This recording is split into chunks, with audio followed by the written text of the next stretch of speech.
السلام عليكم ورحمة الله وبركاته. أعوذ بالله من الشيطان الرجيم. بسم الله الرحمن الرحيم.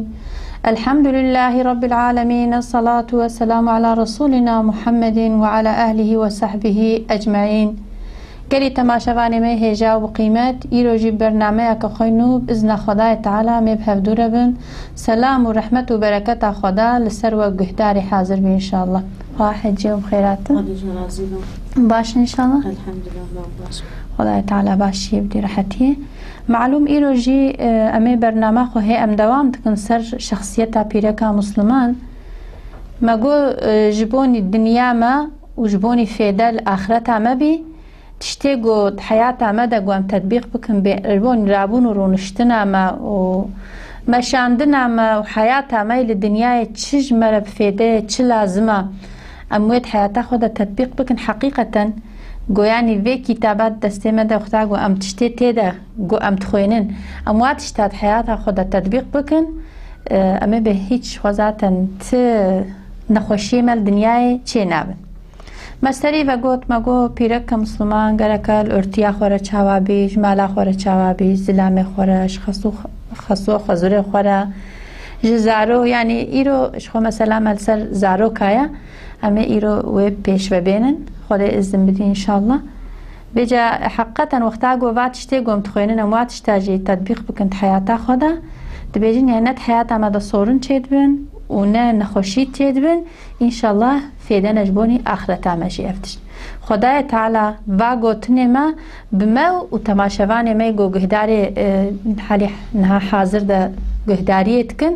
خدا تطبیق کرناویت حیات آدم مده انشالله نصیب بکیج مره خدای تعالی ایمان و قرآن بدی مش پای ریا خدا و رسوله انشالله تجاری نواقتینی خواه حجی ایرو برنامه ما لسر پیرک مسلمان گل قارشی یعنی مقابله زاروک خدا گروی و چنا و گروی خود چاوی بجه بینی بیشن یعنی بشبه پی زاروک نورا چاوی کینه للدنیای به ترکیب بیشن یاد به هیچ خوش خصوص به زاروک نورای چاوی انسانان جبونی به دنیای به خملا دنیای نه يعني حياتها خملا حياتها منا وقتا إنسان شخوا يعني بيرك كشمالا خودرت كبي دشي خدا تعالى بزنا خدا يعني دشي وي إنسان شخورة هن بجنيا إيش ولرق بزلامتي قبول لكي حياته رو دوام بكي يعني نبدأ إنسانة تانية دشنوي معله تعبوا هني التشنا دي نجي الكرنيال زاروكايال برندبونيا يعني إلا كي دبیجی بروی که دبی زاروک لدنیای ده دبی خمله حیات انسانن حیات بزاروک دبی شیرین دبی حیات بزاروک شیرین دبی و دبی انسان وقتا گو چه قاجی هنی سبب پشت رزق خدا گود یعنی رزق را شغلی پای رزق خورا چیه جبر زاروک خواه حقیقتا وقتا یک تفکر ببی یعنی اواناجی گوتن که هنی دی جهوه ده وقتا دی انسان بنان بیجن به روزه گفت قدی خلاص بی وقتا گو یعنی اوام می به ایرو قده ها روزه دی اما دمک یعنی راست بیجبونی زاروکی خو یک پای رزق خدا یا دبی اب سبب رزق گو یک پای رزق خدا بشغلیه اواناج بونی دل انسان حضوره ام في آيات قرآن جزانن دبي مال وأولاد خملا دنيا يعني حياتها إنسانا آيات قرآن ده دبي سورة كافتا دبي أنا خملا وقتا قوم مزين يعني خملا دنيايا ام دبي جن ام بمال وأولاد خملا دنيايا دمكي وقتا خملا يك تخوازي يعني شاوا مالا خود خملينن ام ويجي تخوازن خدای تعالی به حسرت دل کسی دنیلی کسی محروم نهیلی انشالله و خوشیا و خمله بخی مالا هر کسی بزنا خدای تعالی کرم بکن که لسر و گوتنه یعنی پیرک وظیفه و چیش بیش بر زاروکی و به نظمه. السلام علیکم و رحمت الله و برکاته. دبی پیرک هانی گلک جارم تی نظمان لسر ایتم و تربیه زارو که جزلامه بهتر اتکیاوه هست چما چونکی هانی ده بهتر زارو کارد مینه واره علاقه دار دبا ایجاش برگو شخصیت آنها که جی که خوشک یعنی مظلوم ببینج با شخصیت آنها gelişmiş ببا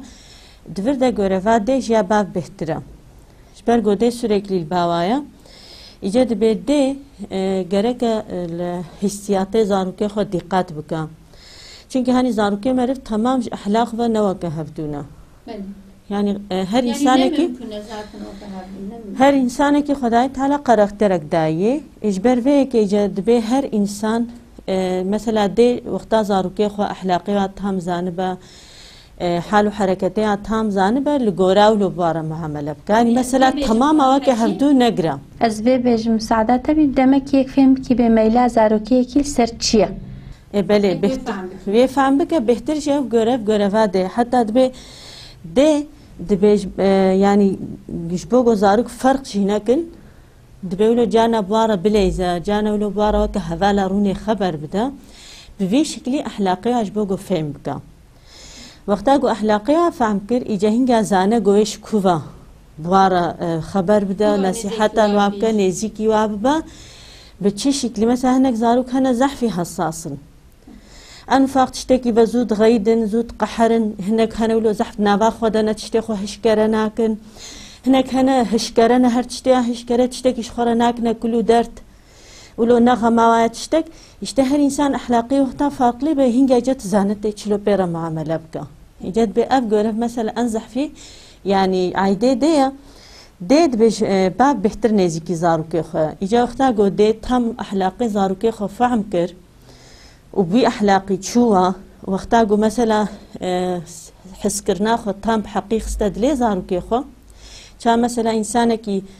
قو مرف حجيبك حتاج مرف بي مرف تخوازوي إنساني ممنون بك نولويا إجا وقتا زاروك جيكي دبي قو تام يعني زان بقو ديا gerçekten قيمت دديه حجيتك دير دديه أو زاروك ويل ديا خو بابا يعني كاربه هر تشتي خو جيرا بيجا وينزيكي خو ببينا سرداشي خو ببينا ایجا دیجی که بوشکلی هر تشتا گو بخوازه کاره به زاروک بکم یعنی تدبیجی وقتا زاروک هنی ده پیر صمیمی بی و زاروکا خو بحسینی زاروک شوی درده خو جیره بیجی وقتا گو صمیمیتا ما بزاروکی مره نیم بی علاقه ما بواره نیم بی ام واناس نکن به زاروک چلون او زاروک شی یعنی ام خوشوا دور کنه و خوش ما دور کن اره ویگا ام دایم خود مالی دل با هفدینه ویگا هنی ملوگوت ام خود دور کنه و جی دور کن هندرو کدن ام با هفدونه فقط gerçekten yani ولو هي مثلا الميزاني يعني sadece hizmete zarokaya nane vay خلاص yani yok roke ek derde wana Hüseyin ek reke nedi berwa ek şiret kelwana ki ek ya qanciye kharabiye jware nebeji elbette ki zarok seri xo hareket kin yani hani ki çi bidi berwa ve bu rede meşin jber ve ki hani yok vega qsata gavadi tagotiji یک اخلاق زاروکی خوزانی بی حساسیت آوازانی بی یک بهتر یکی گهداری و بی پاشیج با خدا یعنی بله ایجا مثلا وقتا گو او زاروک تام اوی بد کاره نصیحت کلی بکه و نصیحت صرف مثلا او زاروک جبو گو دیا خو نشکینه جبو کیف خوش بکوید ایشی بکیف و بعشق بکه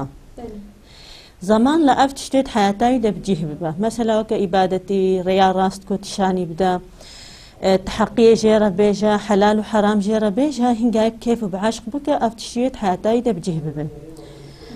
أما وقتا قلت بحقي قرابي خو بجيه نينا وتهر تشتي تبزوري وتبهر تشتي بالشدات بالليدان ياجي أرزاي بشكينا أو زاروك هرتق تمامي لجدي وبا في دور ببا حتى يجوا نفرت بك ويكين بك هفدليناكي القارشي آيلاويجي او تشتي جو بكاجي كي حتى جو مثلا قوتاي هندك با كاربت بن كنترولات بس صرف بو بلاش خوفك وي بكا ileride وقتا جو قوتاي كدا دستيجي خوي تشتي ناكا çünkü hatta وقتا كريجي بزوري به هات يكرن نب كيف عشق كريا جبرلو او زاروك شكار تطبخوازه شكي تنكاره بشتي مهزوم بوش بن حكميته دركت تنكاره بيبكا يجي جبر كي جرك يك دبي زاروكي خو خوشك ناس بكا وتشتاقو تيب زوري وبرنجيده بكا وبش يعني تعديلي بكا بيب زوري بكا او تشت اصندر ياي هيك وتبخشي تبي بكا وجيرا شكيولو ببعالش قانق وكيف وبعشق بكا وتحاتا خو تبي دجي فينا تقبت بكا يعني بجا خواه حجیل سر ایتما زارو که هنی ما بگم اگه یک زارو که خو نست کی جبونی ایتم یک چره بدی بروا جبونی ایتم هنی وکم اگود یا هنی ذاتش خو گروات دیو باف دبیجا خدای تعالی زاروک امانت ولرق دانه دیو بافی آنها کی یعنی او امانته که خدای تعالی نلبامه ایجاش بوده کیش گره که پیشی امر یا راست شانی عبدن هنی ما برنامه خوی دیدش یعنی بزمان زاروک دبی وقتا بونه 7 سالی میجی بوابکن پشتی بونه 10 سالی وقتا نکروا بترسین الواخن یابش بود چش بونی قنجیاوایا چما هنی ایتم شبچوکاتی و دست بید که هنی بداره که شبکه وقتی گو تربت چه شکلی بدیته بدی اما پشتی گو حشک بو نای طواندن یا بشکه یا لوب مینه ایجا زاروک شیولونه ایجاش بروی که گره که ام پیشی گره واخب حقیب جیبینن و گو ما گره واخب جیانی ما خسته دلی زاروکی خوی جهنگاجی امر و نهی خدای تعالی مرف کاره بوانا کشی که بجهبینه بله راسته السر وی که اصلا برنامه خوی بوری دجیمه و گوتنانی بزمان هن حیاتا صحابی عجید بیجن هنی اولو یگو زیده یگو دیوا و مزن کرنا یگو چه تربیه دانوا آنی نزمان اوجی یعنی امو تماشوان مجی وافع بکن باش بله اجا مثلا بیش آریلو ده ان نمونه خوشک جمرد به رسول خدا علیه الصلاة والسلام مثلا ده بیرکه که مسلمان گو قلبی آنها که بنورای اسلامی رونی بوبا گره که نصیحت رسول خدا پیشید بر چعبه خوبینن چاگو مثلا اوینا که زارو کارو که حوالا بجارنا مثلا آریلو ده به حضرت انس بیجان دبی منو که رسول خدا علیه الصلاة والسلام گل قارشی زارو که بشفقت و مرحمت بهم کسک ندیدیا چونکه حضرت انس شیش خود 10 سالی بو هات بو بالی و حتی یعنی عمری تبل با رسول خدا در باس بیا انفضل او نزیکی بو ویدیتیا دبی جام حضرت ابراهیم یعنی کورینا حضرت ابراهیم دبی وقتی گل بعد یا شیر بو دبی جان افخار دبرم دبی چوی زیارت کر دبی کم بیش المحله که مدینه بچکی دور جیبو دبی چود به پیشاد بو و رادشت ایماچت کرد دهات مالی دیسا يعني أبقى ريد ماشي صرفش بقول حضرت إبراهيم خا حجيرو ذاتن قالك إنسان أزي بيجم هاني يد أمري مدى دبي في قوتني تين زمان دبي يبري زاروكي خو شفقتا خو محروم تكر تشد قوتن تقول أم تربية لينا أم قارشي مزنا دا زاروكي خو عشان ماش ناكن أم وانعدنا ملي خو برا نزيكي ما جينا من حتى تقول يعني ولو تكرن كي زلامي بري تزاروكي عن نزيكي وادبون وقتا هنا مزن عن براي وعيان بابي والبا وابانا اگر پیرک اگر زلام واش خود دور تکرن اصلا ایرو وقتا قوم نزين يعني الإسلامي ده هن وقتا بشتي ما فهم كرما خون الإسلامي ده تشكيلو تنينا افتشبو سببه گو زاروكي خوش خود دور کرن زاروكي و خدا حفظای کیب کی و مسلمان تفدر ریا نباش دا نبر خو پی ریا نباش دا مشیان پیغمبر ما علیه الصلاة والسلام يعني بزارو کار مثلا والملی خو کریا واره لیستیا و اماچ کریا حتی مثال دید به صحابه که جرا گویا رسول الله حسن ماشتکی چند حبزارو کم هند به هیچ روکه جیم و اماش نکرید به خدای تعالی مرحمت شدیده درانی قیش بکن يعني ايه وقتاقوم مزين حياة رسول خده واتشتي ما يقري أدب حياة يعني دبيجن يا يبري زحف زطي هفدينا افتشت يعني أريش خوف الإسلام دتنا فقط مثلا وقتاقو هناك أشبال مزنخو فزاركي خو شابونا تقول فلان كسشقا بأدبه يعني سايجاج مزنيرتنا حلبكي الإسلام دا افتشتنا رسول خدا بأن خاصة كويجو عالي أخلاقي ده خياج تكرد بيك جيجي شفقت ومرحمتاوي حس كرناوي سر زارو كابو يعني أن باريز دبي أزلك كوي بيش تجي أفبو مثلا دبي تحقيلو ده دبي بخنبري عليه الصلاة والسلام دبي أختاقو زاروك دليستن دبي تشقا قد با و درباس بنا دبي سلاف دداوا چما چنكيش بقو أو زاروك خب قيمت ببينن بيان اشتفى رسول خدا ديار دداما هاني مثلا اختاقو انسانه كي مظلوم بزارو كار على قدر دبا هاني زحف كيفاتي يعني چنكي خب قيمت دبينن دبي تشقاد بابا درباس بنات بس لاف دداوا والحاليات برسي هاني ام تفزانن گوش بو زاروك صحابي وقتا چوكي ناكي دمرا جبو چوكي دچت عزياوي چما چونكي زحف سروي چوكي ظلميش دبا دچه سرش با گدلی خوش بکد به حتما تعزیه چوکیتا işte yani İslam ev aslında ne kadar be Allah zaruki hoş xadur bıkım yani az başane bim hani yok tevega goyad be وقتا گو حضرت حسن ماشت کد به کی اقربین حبیست به اولاد 10,000 کم هند به روش کیچ میک شو اجی ماچ نکریا اجازت به رسول خدا به ایگل قارشی بچوکا مرحمتای تنه با حقی مزناجی بجه نیند به او نجمه هن مثلا سایگیاویش مزنه ایرتنه با و مرحمتایش بچوکا ایرتنه به او نجمه افچخه مثلا تهدیده که مزنه işte gene Müslüman ve nazanbın و هم مثلا دبیروجه که دبیکی بدوی هنی بدوی میبیشن میگم میبیشن کوچر هیچ اوجی چولا ای عربا گل چولا شمیشت بو جارد گو بدوی دبیته دبی رسول الله مامزارو که خماشت کن دبی اوجی که دبی بله دبی اولاد دبی امام زارو که خماش نکن دبی رسول خدا دبی خدای تعالی مرحمت دلیت درخست فما استشبكم جوارا بمجي نك نشاهد جويت شتيرة يعني باقوتنا وكا قوبيج يعني البام نكن دبي منك نشاهد مثلا دبي أن تشتا الخيايد حياتي دبي شفقات ومرحمتي سر حضرتي فاطمة مثلا حتى وفاة شكرية دبي حتى نخوشيا خود بلا دبي قوتشقا روش دبي روجي چند جارة حضرتي فاطمة بها زيارتاوي دبيش جي خوراد بود دبي ماچ تكر والحالات برسي وداني جي خود والجي خود رونان دبي بشكل حضرتي فاطمة جي دبي تشقى بابي بتشنا زيارتاوي ويجب أي شكل ده معاملة بيرتكر وقيمة داي ذاتاً خواه حجي قويك تفكر ببي اف زاروك وقتا بچوچكن بأمارة چا معاملة بكن يعني أصلا بچكي مودلا ميقو أم ببن اختيار زاروكي ما أوجي يعني معاملة واي قارشي مدايا فقط طبعا استثنائي بيجي هنا يعني هنجانا هن قنجية جتكن خرابية بين هنجي خرابية تكن مزين قنجي تبشاوا أبي امتحان دنياسي بلي أما جورا بكن إن شاء الله أما بيجي بما جورا خوب كن باشيجي بهن بالخداوا مثلا دبي پیغمبر عليه الصلاة والسلام تحقق بيركي عرب هذا دبي وصفه بيركي قريشية دايا قلت ناف بيركي قول دواها صوار دبندا دبي وكا بيركي قريشية دبي بشفقات قارشي زاروكي خوا وبحقي زلامي خوا يعني بتام بحقي بجهتين دبي منريتنا يعني بشكل وصفه هذا بچنكي بيركي قريشية خلقي مكي دبي مثلا زيادة شفقات ومرحمة سر زاروكي هبو ودبي تحقي زلامي خواجي كي دبي اوانا كي ان شكلكي خوشك بجهتانين هجت به رسول خداش بو و هر دو خاصته وانا که وصفه وانا که دایا دبی چونکه اوانا دبی وقتا ایتما زاروکی خود زحفی تیتیز بون مثلا زلامی وانا که علا قدر نبون اجید به پیرکی وانا ایتما زاروکی خود زیده سروات سکنین و دبی حق زلامی خودش عینی وی شکلی دقت کرن بش بروه که وصفه وانا که هاتیه دان ایرو aslında em veri şaş famlakan hani وقتا am be eğitim her tişne tişte dünyaya yani jiboni ahireta ve terbiye ve rabun runiştina ve ahlakı ve go karşı insana da çavabın ایرو وقتا am be eğitim em behem bel mekteba bxoynin hatta roş ki yani bu meşahit vit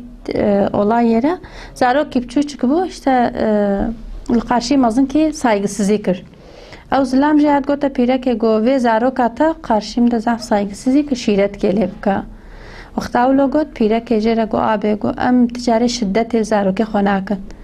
يعني بلداني ام شدت الواناكن دينا كرشوا بشترى چند روش قدان عين او پیرك رو كم دي گوت زارو كم گو درسي خونه شغلن والله يگو بابي اولو الواتخي هاو تيگوتن يعني اش خواه تفکر بوم گوشبونی تربیه ای دروش بری تا گوم شدت نر نزارو که خو ایرو و اجبونی ایتما مکتب اجبونی دنیاوی دمکی اون شدت ایدنوا ویچه وقتا گوم به ایتم بره شاش نفهم کرن يعني ایتم هر تشنا مکتبه نگوم قارشی بدن میویشی بیر نظمان انشاءالله خدا بهره خدا تعالی خیره و بنویسی انشاءالله خواه حجی ام ایرو هاتنا داویه برنامه خو خدا ازم بکی انشاءالله امه هفتیا پیشیامه دوام جی بکن گلی تماشاوانی می هجا و قیمت ایروجیم هاتنا داویا برنامه خوم منت خیر و خوشی سلامتیه ده السلام علیکم و رحمت الله و برکاته